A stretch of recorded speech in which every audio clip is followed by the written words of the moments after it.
This molecule is pioneering sort of a new class of targeted therapeutics. What specific challenges do you see these molecules address? I'm very interested in diseases of aging. And so I want to create new tools that would allow us to tackle those. So things like Alzheimer's. There is an off switch for cancer that we've known about forever. It's called MYC. It's a protein that when it dimerizes with another protein called MAX, it turns on cell proliferation, cell division. And if you could make a molecule that would bind to MYC and get into cells, you could switch off cancers. That's one that we'd like to go after.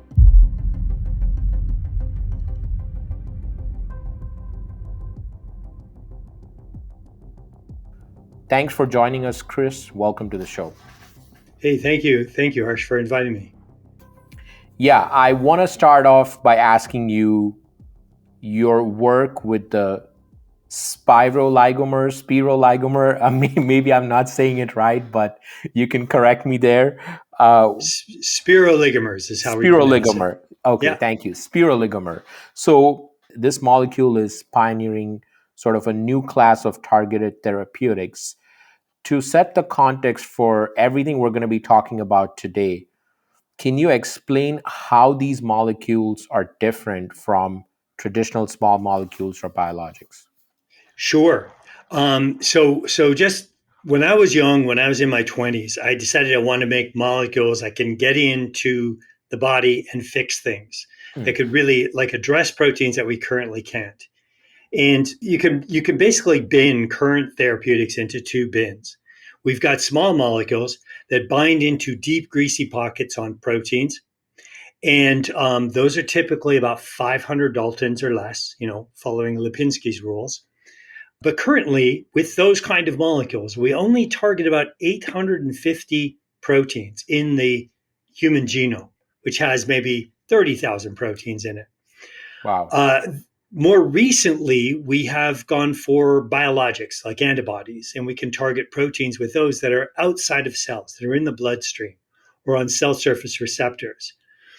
Where we're targeting is there's a big gap in size between those two where we don't make a lot of things. And the molecules that we're making are in that size range. They're typically from 1,000 to 5,000 Daltons. So like 5 to 10 times or twice to 10 times bigger than a normal drug. And what's really special about them is that they have a whole bunch of fused rings that have embedded stereocenters that let you control the shape of the backbone. So on the screen, you've got one up. That this is an animation that we put on our website to sort of teach people how these molecules work. Yeah, and if you keep scrolling, you'll see these molecules are made up of all these rings that are fused together. And then within those rings, if you keep going, are all these stereocenters, and we can control every one of them. So a stereocenter is a carbon that has 4 groups on it, and they can be arranged, those 4 groups can be arranged in 2 different ways. And so you have a choice of 2 different orientations on each of those lit up carbons. So I think there's 9 of them in that structure. So there's 2 to the 1, 2, 3, 4, 5, 6, 7. No, that's a small one, 7. So there's like 128 different shapes that molecule backbone can adopt. Then if you keep going, there are all these side chains that we have hanging off of the core scaffold. This is an illustration that if you change just one of those stereocenters, you will drastically change the shape of the molecule. You can twist one half of the molecule around 180 degrees relative to the bottom half. Okay, so it was one of those lit up pieces that if you change that, you're changing this part and how it's aligned. Yeah, the 2 halves of the molecule break apart. One half of it flips over 180 degrees, and then in the animation, it gets joined back together again. What you're doing is you're creating another molecule, Harsh, that has a completely different shape and will have different properties. And it's sort of like a molecular Lego set where we have these Lego bricks that you can snap together in different ways to make different shapes. That's This interesting. is, I love how you face that and how you put the example of the Lego bricks, because that's exactly what I was thinking. yeah, I do want to say, give credit where credit's due. Oh That yeah. term, molecular Lego, was popularized by Fraser Stoddard, who won the Nobel Okay. Prize a couple of years ago. Okay. And then hanging off of this core scaffolding, we have all these side chains that are like side chains of peptides. And we can put hundreds of different groups into each position and choose from a menu. Hmm. So it just fits in more with that molecular Lego idea that we have these bits and pieces that we can put together in different combinations to make different three-dimensional shaped molecules. Thanks for explaining this, how because sometimes, when we're talking about these topics specifically for audience that is not, that doesn't understand these terms, it's easier to see something while you're talking about it, so that they can understand what you're saying, and Sure. pair it with an analogy of like Lego bricks, right? Just to get the point across. What specific challenges do you see these molecules address in the field of targeted drug discovery that maybe the traditional ones cannot? Yeah, so we have evidence, we've demonstrated that molecules that are a bit bigger than these ones, that are about 1,500 Daltons, so like 3 times the size of a normal drug, Hmm. they can get into cells by passive diffusion. So, since they can get into cells, we could target proteins inside of cells with these molecules, even though they are quite large. And since they're large, they can bury a lot of surface area. And we think we're going to be able to bind surfaces of proteins inside of cells, which would let us manipulate protein sort of communication pathways. It would also let us bind to what are called intrinsically disordered proteins.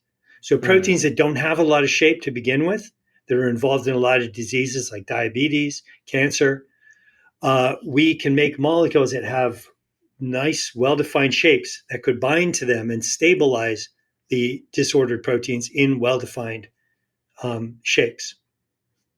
Interesting. And so as a company, when you are uh, when your team is working on these molecules, so where are you currently today? Like, are you testing these in different scenarios, or what are the applications for these molecules? Anything that you can share here? Yeah, the big thing that we're doing is because these are really modular, Hmm. we are making very large libraries of these molecules so that we can screen them against any targets we want. So, first, I we're see. building a search engine for these molecular Lego. Mm. In July of last year, we completed a library of 4.5 billion of the largest molecules, most complex molecules outside of nature. This is where we take 4 of these segments and we connect them together like fingers on your hand and attach them to a DNA barcode that codes for each one of them. Mm. So we swap different molecules out in each position, different segments, and Yep. created a molecule that's like 4 fingers on your hand, and they're big enough to wrap around proteins. And we can search this huge space of molecules in a matter of a few days using this DNA encoded library technology. Mm.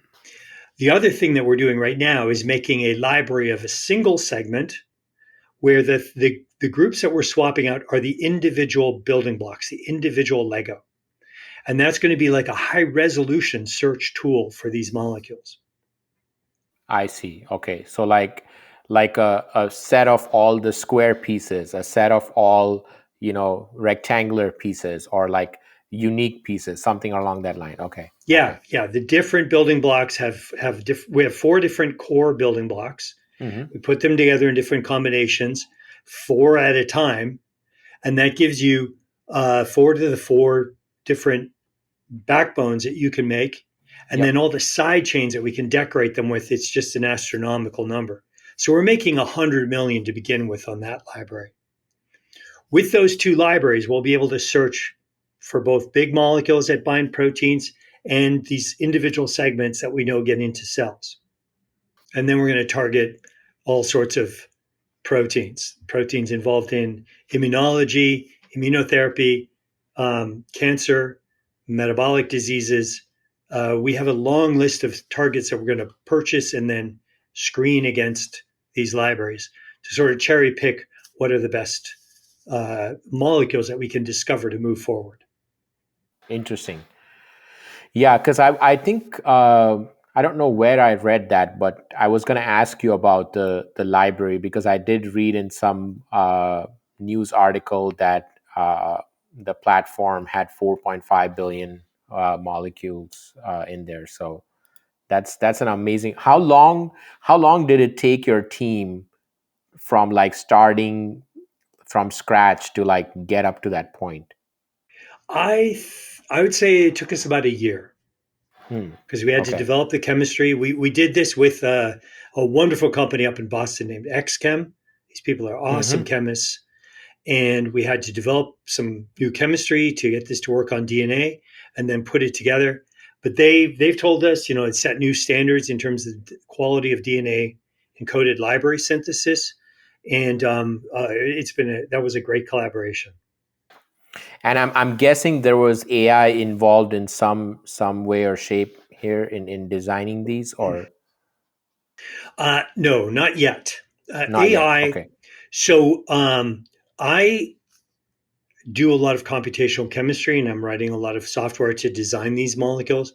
And the Yep. software is going to work something like Rosetta, which is a program developed by David Baker's group. He just won the Nobel Prize last year Yeah. for this software.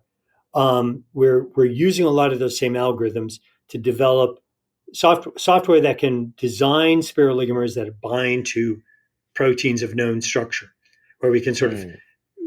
find a spiroligomer that will fit into the surface of a designed of a known protein.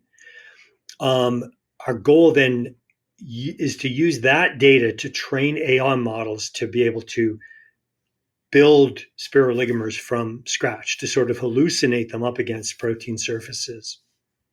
Very interesting. So your chemistry background, obviously, working at Temple, when did this idea of third law molecular form? Like, were you doing some research at Temple where you were like, okay, I need to spin off, or I need to build this company? How was third law molecular born? I guess that's my question.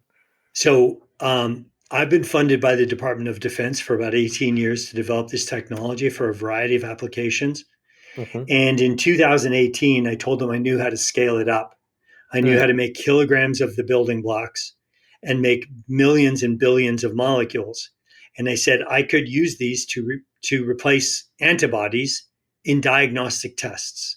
Okay. And they have a lot of diagnostic tests. Hmm. And they said, "Great, Chris, we love the idea, but we're not going to fund your lab because we don't get much out of academic research. We want you to start a company." So they gave me a bunch of money and they told me start a company, hire some people, build a lab, and that's what we've been doing for the last 5 years. As we're developing and getting the technology scaled up for creating these molecules as diagnostic molecules, I've always had an eye on therapeutics. I want to develop, I'm very interested in diseases of aging, primarily down the road. And so I want to create new tools that would allow us to tackle those. So things like Alzheimer's. Yeah.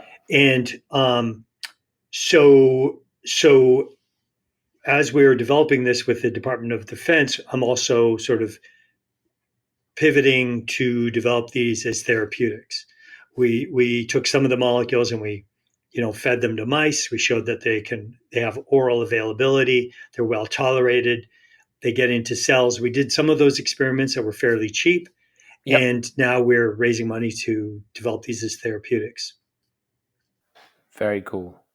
There's also another thing that I was looking on your website, which is pretty interesting if anybody wants to check it out, is a table of how these molecules compare to other molecules. And you have like, different check boxes and things of that nature. So that was a very interesting, you know, insight when I was reading about this. You've also talked about this term Goldilocks molecule or finding the perfect fit, right? So I'm guessing the idea comes from the story of Goldilocks, where things need to be just right, and you've introduced that concept in finding a molecule that's just right for the job. So can you break down uh, how did you come across that term, or like what it means? And Well, I don't want to claim it because that's an old, it's the old idea, right? Of yeah. finding something that's just the right size. And I think where it comes down to is a basic physical chemistry that when you want to tie two molecules together, you have to bury a certain amount of surface that you Hmm. get interactions between those two molecules, and you have to bury a certain amount of surface area. Small molecules do it by burying themselves inside of caves. If you want to bind a surface, you need a bigger molecule. And that's Hmm. where the Goldilocks idea comes in. You need something that is not too small. The not too big part, you're not going to get into cells if it's too big. So that's the not too small and the not too big part. But if you're just the right size, I think about 1,500 Daltons, and you're structured, you can bind to a protein surface and still have good drug properties, still get Hmm. into cells.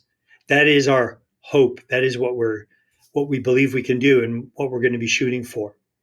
There is another large class of molecules that's become very popular in the last couple of years called cyclic peptides, where you Hmm. take a peptide and you tie it into a ring. And I invented one type of cyclic peptide called stapled peptides with Gregory Verdine, and it's been the basis of two companies, of Aileron and now more recently Parabolis. So that's where you put a crosslink across one or two turns of an alpha helical peptide. Those are also considered Goldilocks molecules. And I think Hmm. Merck has really been using this term a lot with their PCSK9 inhibitor. It's a cyclic peptide that's going to be used as a cholesterol drug. I see. There's a lot of excitement in this idea of making molecules that are about 1 to 2,000 Daltons that are bigger, that can bind to the surfaces of proteins. There's a lot of excitement.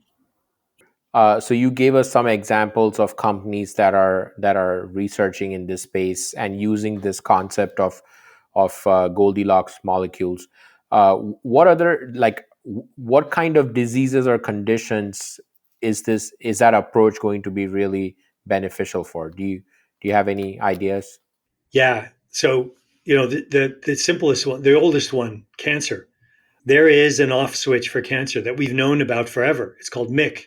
It's a protein that, when it dimerizes with another protein called MAX, it turns on cell proliferation, cell division. And if you could make a molecule that would bind to MYC and get into cells, you could switch off cancers. Wow. That protein has no deep pocket. There is Mm, no way you're going to get it. Well, I don't want to say no way. There's always could be something, but it doesn't have a deep pocket. It's considered like the one of the biggest undruggable targets, and that's one that we'd like to go after. It's particularly because these spiroligomers that we make are long and extended, and they could bind to the long extended helix of MYC. right, right. And you also mentioned at the top of the episode that you were working with this company in Boston that's really good in chemistry. Are you collaborating with other people within the industry just to learn about other developments, or collaborating with them specifically to take the work you're doing to the next level? Yes, we're reaching out to pharmaceutical companies. I mean, you need to work with Big Pharma. They're the Yes. only organizations that can do clinical trials.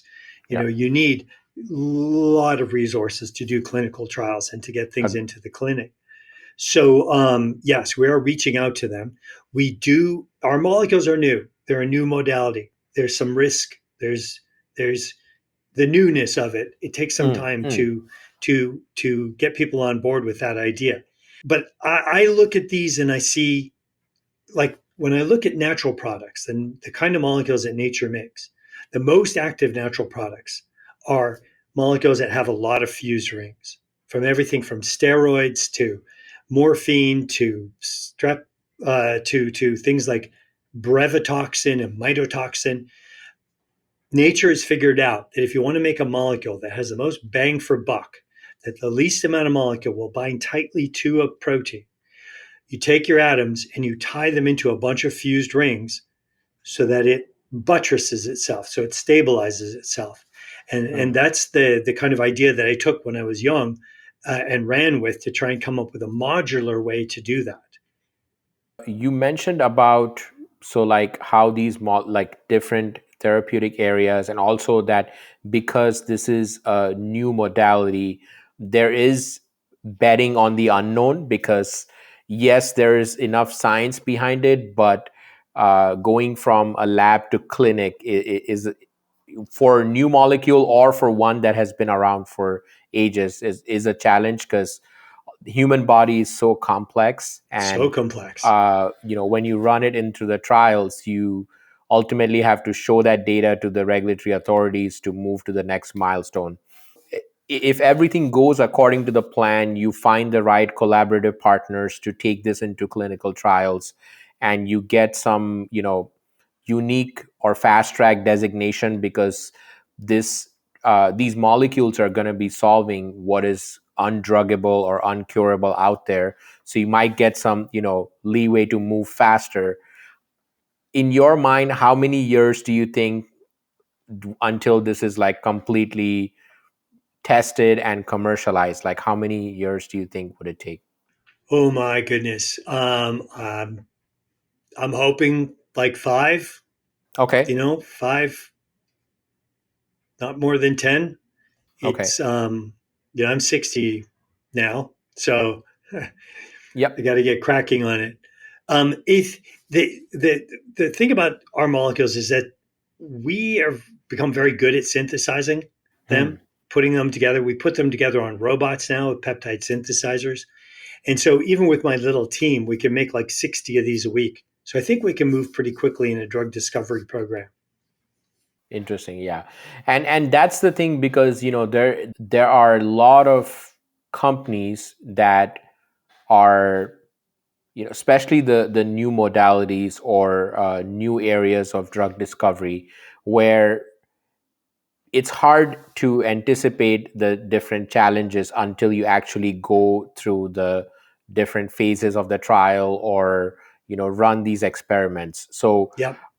when you think about that path, like you said, it's 5 years, or let's say 10 years, whatever, do you have you like ever reflected, like, oh, this could be a roadblock, 2 years from now, and or something along those lines? Can you share? uh, Yes, I mean, 5 years ago, I knew the roadblock was scaling this all up to be able to make these molecules at scale, large numbers of them in large quantities. Hmm. We've spent the last 5 years really figuring that all out. These are just made out of carbon, hydrogen, oxygen, and nitrogen, Sean. They're Hmm. like peptides. They just have this ladder backbone instead of a flexible backbone. Oh, and we decorate them. The functional groups we've chosen from lots of polar rings that are in drugs that are already being used. So we're Hmm. using groups, we're decorating them groups that are already in drugs and so are known to be, they're not toxic in and of themselves. Um, so by putting that together, I think these molecules, I don't see any inherent safety issues with these molecules. Not from any kind of off target or chemical reason. Hmm. Yeah, scaling up was a big challenge, and that we did with the help of the support from the Department of Defense. Interesting. Yeah, and it seems like, the way you've articulated the molecule, and the different steps, and how it works. It sounds like you mentioned, you've kind of solved that challenge, and you're now taking this into, the next stage, which is finding real world applications, or collaborative Exactly. partners where you can use them. When you look at this area of targeted drug discovery, Do you see any other companies or other scientists or your peers, like what puzzle are they solving that you're like, wow, that's interesting? So I'm really interested in what people are doing with cyclic peptides. Hmm. So like I've been very carefully following, read all the papers that Merck uh, put out on the development of their cyclic peptide for cholesterol, their Yeah. PCSK9 and their PCSK9 inhibitor. And no, that's a fascinating story because they started with a cyclic peptide that came out of a library, just like we make it, Mm, and then how much work they had to do to turn it into a useful orally available drug. And I would sum it up as basically they needed to put additional cross links across the inside of the ring to stabilize it more, to make it more structured and more buttressed, to make it be able to bind the target with very very high affinity. mm, Um, I We think with our molecules they already come with that kind of structure. There's no additional cross linking that's necessary. I think we hope that we can move faster with that. But I am always thinking about how potent are we going to be able to make these molecules? What are what are the difficulties going to be there as we develop them in potency and as we put them into animals and into animal models to see what kind of safety profile they have and what kind of degradation pathways they go through, things like mm. that. The And ADME, the PK, PD stuff is yep. still open question. So this molecule, let's say when you collaborate with a company that is running this into the clinical trials or using it and maybe improvising it, how would this work? Like, would they, because the molecule is trademarked to your company, right? What somebody else does using it to do some trials and figure out clinical applications, would it be like a collaborative partnership between you and that biotech or pharma company, and your team would get I don't know, some proceeds because you own the molecule, or how does it work? Okay, so the way I see this working is a drug company could come to us in a strategic partnership and ask us to screen, a few targets that they've had difficulty with current modalities. We Hmm. can screen it against our libraries, identify some lead compounds, and then work with the chemists, the scientists at the pharma company to down select the list that we would carry forward, and then work closely with them as we redesign new molecules, synthesize molecules, test them with the help of the company, and progress them through to an IND stage, progress I them through see. those kind of studies. If we get investment from VCs and they want us to focus on just a few targets, then we would be doing this kind of development internally. Mm, mm. Okay. That makes a ton of sense, and it's been really an interesting conversation. When I was preparing for this episode, I have to admit it was difficult because I had this is like way out of my league, because I work mostly in software and FDA compliance, that side of the life sciences industry. So I don't really talk to a lot of scientists or have these kinds of discussions, but that's why I have this podcast, so I can learn and understand. It's much easier for me to have this kind of conversation with you and let you, the expert behind the science, talk about it, rather than reading a paper, which I'll never do anyways, right? So thank you so much for coming here and explaining it in a very concise and approachable way. Harsh, thank you so much for inviting me. This has really been a pleasure. Yeah, and for who's listening to this episode or watching, learned about your company, maybe they want to follow the news and everything that's going on. What's the best way for them to follow you and the company? Yeah, so our website, thirdlawtx.com, has some information on it. For some of the more speculative things that I've thought about for this Spiroligomer technology. I have a couple of presentations that are up on YouTube, and yeah, that's reach out to me. I love to talk about this and find specifically in terms of drug discovery. I really want to push these forward as new therapeutics. I think they could have tremendous impact. Yeah, yeah. No, thanks for just hearing you talk and explaining this. It seems like you have a really great understanding of the wide applications that this technology could have, and you've worked with the right people to bring it up to where it is and where you're planning to go. So I'll definitely be following your company and you, and we'll link those videos that you mentioned about in the show notes of this episode. So if the audience enjoys this, they can also go watch those videos and learn more about the company. But yeah, thank you again for coming on to the show, and I wish you and the team all the very best. Thank you so much.